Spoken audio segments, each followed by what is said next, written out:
سلام طعنا هابلنا زي خبركم تخاتلتنا نسعى زبلنا يوم حابريتاتات حينا لكم مسئنا لنا فلما قنق غندر الساتم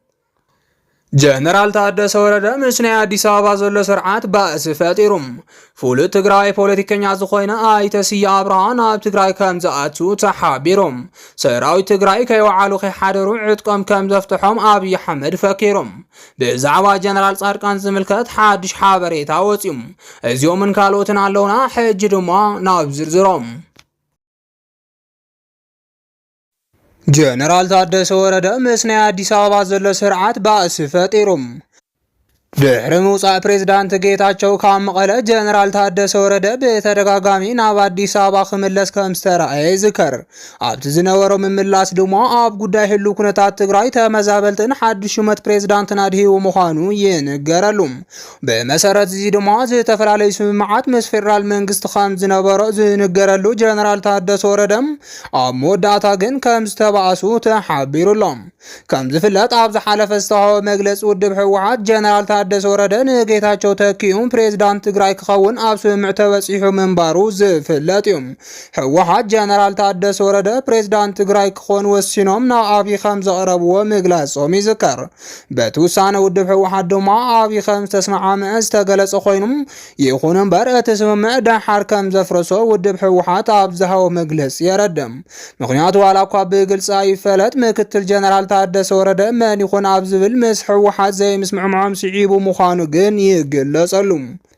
አብይ አሕመድ ዘቅረበ ሐሳብ ምክትል ጀነራል ታደሰ ወረደ ጀነራል ወዳ አሸብር ዝብል ኮይኑም ህወሓት ድማ ዶክተር አብርሃም ተኸስተ ምክትል ክኸውን ኣለዎ ኣብ ዝብል ቅዋሞም ምጽንዖም ስዒብዮም ብመሰረት እዚ ድማ ኣብ መንጎኦም ስምምዕ ተሳኢኖም አብይ አሕመድ በይናው ዝኾነ ሹመት ፕሬዝዳንት ክገብር ወሲኑሎም ነዚ ስዒቡ ንህዝቢ ትግራይ ንዕቀት ብዘለዎ መልክዑ ፕሬዝዳንት ክኸውን ትደልይዎ ናብ ኢሜይል መልእኽቲ ኣትውለይ ብምባል ተዛሪቦም እዚ ድማ ንመላእ ተጋሩ ዘቆጠ ተግባር አብይ ምዃኑ በሰፊሑ ቃላሕ ጸኒሕሎም በተማሳለ ዜና ድማ አብይ ምስ ጀነራል ታደሰ ወረደ ዝነበረ ርክብ ከም ዘቋረጸ ዝገልጽ ዜና ወፂም ጀነራል ታደሰ ወረደ ከም ቀደሙ ዝገብሮ ዝነበረ ጉዕዞ ናብ አዲስ አበባ ኣብ ዝሕጂ ሰዓት ደው ከም ዘበለን ኣብ ዝነበሮም ክልተ ስምምዕ ከም ዘይተስማዕምዑን ተገሊጹ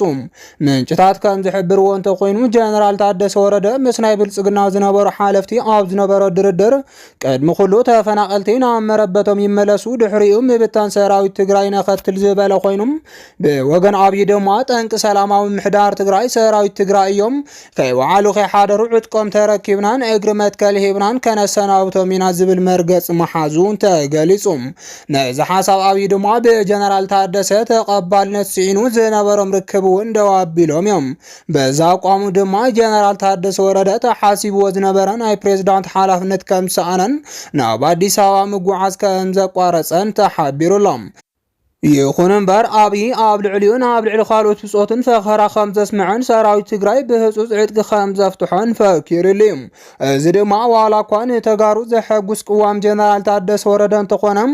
ሎሚ መራሕቲ ፖለቲካ ትግራይ ይኹን ናይ ሰራዊት ኣመራርሓ ትግራይ ከሳግር ዝኽእል መሪሕነት ክህልዎም ጻውዒት ቀሪብሎም ብኻልእ ዜና ድማ ኣብ ክልል ኣምሓራ ሰሜን ጎንደር ካብ ዝተወልዐ ውግእ ሎሚ ደብዳብ ድሮን ዝተሓወሰ ኦፕሬሽን ይካየደሉ ምህላው ዝገልጽ ዜና ተዘርጊሑ ኣብዚ ሕጂ ሰዓት ኣብ ክልል ኣምሓራ ሓያል ውግእ ይካየድ ምህላው ዝሕበር ዘሎ ኮይኑ ብስፍሓት ኣብ ጎጃምን ከባቢኡን ዝካየድ ዝነበረ ውግእ ሎሚ ናብ ጎንደር እውን ተስፋሕፊሑ ምህላው ክሕበር ጸኒሕሎም ብመሰረት እዚ እውን ካብ ዞባ ምዕራብ ትግራይ ክሳብ ሰሜን ጎንደር ኣብ መንጎ መከላኸሊ ሰራዊትን ዕጡቋት ፋኖን ውግእ ይካየድ ምህላው ንምርዳእ ተኻይሉሎም ሎሚ ድማ ፌደራል መንግስቲ ኣብቲ ውግእ ዝካየደሉ ዘሎ ቦታታት ዞባ ምዕራብ ዝተሳኽዐ ናይ ኣየር ደብዳብ ከም ዘካየደ ክሕበር ጸኒሑ ከም ፍላት ቀድሚ ሕጀውን ኣብ ወልቃይ ዝቐነየ ውግዕ ዕጡቋት ፋኖን መከላኸሊ ሰራዊትን ናብ ጎንደር ከም ዝተስፋሕፈሐ ክሕበር ጸኒሑ ኣብ መላእ ዞባ ምዕራብ ትግራይ ዝቐነየ ውግዕ ኣብ መንጎ መከላኸሊ ሰራዊትን ዕጡቋት ፋኖን ሎሚ ብርክት ዝበለ ናይ ትግራይን ኣምሓራን ቦታ ሸፊኑ ምህላው ይፍለጥ በዚ መሰረት እውን ኣብ መሬት ትግራይ ዝቐነየ ጽዑጽዕ ውግእ ናብ ክልል ኣምሓራ ተሻጊሩ ኣብ መላእ ጎንደር ቀፂሉሎም ናይ ጎንደር ፋኖን ምስ ሰራዊት ሻዕብያን ናይ ኮሎኔል ደመቀ ዘውዱ ዕጡቋትን ኮይኖም ኣብ ወልቃይት ክዋግኡ ምቕናዮም ክግለጽ ጸንሐ ኮይኑ ሎሚ ንድሕሪት እንዳሰሓቡ ከተማ ጎንደር በጺሖም ምህላዎም ምሕባርና ይዝከር። ነስዒብ እውን ኣብ ዙርያ ከተማ ጎንደር ሓያል ውግእ ዝካየድ ዘሎ ኮይኑ ዕጡቓት እቲ ከባቢ ከቢድ ዝኾነ ጥቕዓት ከም ዝበጽሖም ተገሊጹሎም። ክሳብ ሕጂ እውን ብርክት ዝበሉ ኣባላትን ኣመራርሓን ናይ ጎንደር ፋኖ ኣብቲ ዝካየድ ዘሎ ኺናት ከም ዝተቐተሉ እንዳተሓበረ ይርከብ። ፍሉጥ ትግራዋይ ፖለቲከኛ ዝኾነ ኣይተ ስየ አብርሃ ኣብ ትግራይ ከም ዝኣቱ ተሓቢሩ። ትግራይ ካብ ዘለዋ ግን ድማ ዘይተጠቐመትሎም ፖለቲከኛታት ሓደ ዝኾነ ነበር ተጋዳላይ ስየ አብርሃ ብዛዕባ ህልው ኩነታት ንምዝታይ ናብ ትግራይ ከም ዝኣቱ ተገሊጹ። ከም ዝፍለጥ ኣብዚ ሕጂ ሰዓት ኣብ ትግራይ መራሕቲ ብዝፈጠርዎ ክፍተት ትግራይ መጻወቲ ጸላኢት ኮይና ቀጻላይ ዕድል ትግራይ ካብ ተጋሩ ንኽወፅእ ኣብ ጫፍ በፂሕሎም። እዚ ብድኽመት መራሕቲ ትግራይ ዝተፈጠረ ሓጓፍ ንተጋሩ ከይወሓጠ ከሎ ድማ ብሄራዊ ዕርቂ ክፍጸምን ትግራይ ኩሉ ዓቕማ ክትጥቀምን ጻውዒት ክቐርብ ጸኒሑ እዩ። ሎሚ ድማ ጉዳይ ትግራይ ይምልከተና እዩ ዝብሉ ተጋሩ መዋፅእ ትግራይ እዩ ዝበልዎ ሓሳብ ካብ ዝተፈላለዩ ኩርናዓት ዓለም ይልግሱሎም። ከም በዓል ስየ አብርሃ ዝበሉ ነባራት ተጋደልቲ ድማ ናብ ትግራይ ኣትዮም ዝተፈላለዩ መራሕቲ ሰራዊት ውድብ ሕወሓትን ካልኦት ውዳበታትን ውልቀ ሰባትን ተራኺቦም ንትግራይ መፍትሒ ዝበልዎ ኣስተዋጽኦ ክገብሩ ወሲኖም ኣለው። ዝተፈላለዩ ምንጭታት ከም ዝሕብርዎ ድማ እዚ መዋጽኦ ትግራይ ዝበልዎ ብሄራዊ ዕርቂ ምስቶም ካብ ትግራይ ዝወፁ ኣመሓደርቲ ግዝያዊ ምሕዳር ትግራይ ንምግባር ከም ዝኣተው ተሓቢሩሎም። ስየ አብርሃ ዝርከቦም ነባራት ተጋደልቲ ድማ ናብ ትግራይ ከም ዝኣተው ሎሚ ብስፍሓት ይቃለሓሎም። ብተወሳኺ እውን ምስቶም ናይ ግዝያዊ ምሕዳር ትግራይ ሓለፍቲ ዝኾኑ ጀነራል ጻድቃን ኣይተ ጌታቸው ረዳን ጀነራል ወዲ ወረደን እውን ከም ዝራኸብ ተሓቢሩሎም። ምናልባት እውን ትግራይ ሓዱሽ ፕሬዝዳንት ተመሪጹ ክሳብ ናብ ስራሕ ዝኣቱ ቀዲሙ ስየ አብርሃ ዝመርሖ ልኡኽ ትግራይ ከም ዝኣቱ እንዳተገለጸ ይርከብ። ከም ዝፍለጥ ቅድሚ ሕዚ እውን መንግስቲ ኢትዮጵያ ንኽልተ ነባራት ኣመራርሓ ሰራዊት ኢትዮጵያ ዝነበሩ ተጋሩ ጻውዒት ከም ዝገበረ ዝገልጽ ዜና ተቓሊሑ እዩ። ኣብቲ ሰዓታት ዝነበረ ፖለቲካን ወተሃደራዊ ምንቅስቃስን ኢትዮጵያ ዝለዓለ ኢድ ዝነበሮም ድሓር ድማ ተቃወምቲ መለስ ዜናዊ ዝመርሖ ናይ ኢህአዴግ መንግስቲ ኮይኖም ዝነበሩ ተጋሩ ነባራት ኣመራርሓ ብኣብይ ኣሕመድ ጻውዒት ከም ዝተገበረሎም ክግለጽ ጸኒሕሎም። ኣብ ዝሓለፈ ናይ ትግራይ ሕማቕ እዋን ተደጋጋሚ ብዛዕባ ህዝቢ ትግራይ ኣብ ወጻኢ ኮይኖም ቃልሲ ከካይዱ ጸንሑ እዞም ኣመራርሓ ሎሚ እውን ኣብ ፖለቲካ ኩነታት ትግራይ በብግዚኡ ሓሳብ እንዳሃቡ ጸገም ህዝቢ ትግራይ ኣብ ምቅላሕ ይርከቡ። ብመሰረት እዚ ድማ መፍትሒ ጸገማት ህዝቢ ትግራይ እዩ ዝበልዎ ኩሉ ኣብ ሚድያታትን ዋዕላታትን ትግራይ እንዳተመያየጡ ንህዝቦም ዘለዎም ቆራጽ ተወፋይነት ከመስክሩ ጸኒሖም እዮም። ቅድሚ ወርሒ ኣቢሉ ድማ ሓደ ትጽቢት ዘይተገበረሉ ዜና ብዛዕባቶም ነባራት ኣመራርሓ ዝተሰምዐ ኮይኑ እቲ ዜና ድማ ብመንግስቲ ኢትዮጵያ ኣብ ህልው ኩነታት ሃገር ሓገዝ ክገብሩ ጻውዒት ተገይሩሎም ዝብል እዩ። እዞም ነባራት ኣመራርሓ ዝኾኑ ተጋሩ ድማ ተጋዳላይ ስየ አብርሃን ጀነራል ኣበበ ተክለ ሃይማኖት ወይ ድማ ጆቤን ምዃኖም ንምፍላጥ ተኻኢሉ እዩ።